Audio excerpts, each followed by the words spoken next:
Hindi na nga ba in good terms sina James Reid at Liza Soberano? Tuluyan na nga bang nasira ang pagkakaibigan nilang dalawa?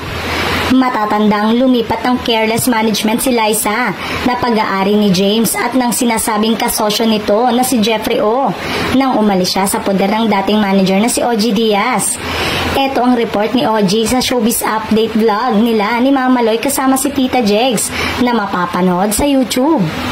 Ang balita nga ay parang hindi na magkaibigan itong si James Reid at Liza dahil sa pag-unfollow ni Liza sa Careless.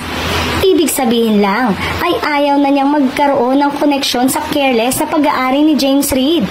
At ang balita ay si Liza ay nandoon at naniniwala kay Jeffrey O na ngayon yata ay nasa US. Matatandang napabalita na nagkakamabutihan umano sina Liza at Jeffrey na ayon sa source ay siya ring dahilan kaya nakipaghiwalay ang aktres sa boyfriend niyang si Enrique Hill.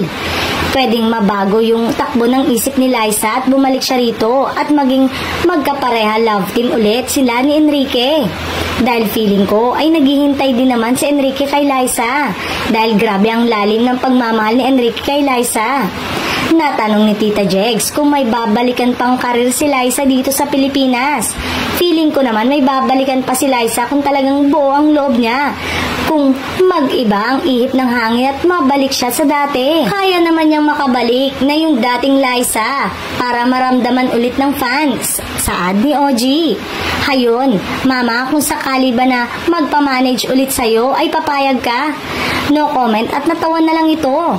Dagdag pa, kung masaya si Liza ngayon at excited siya, dapat happy na rin tayo for her.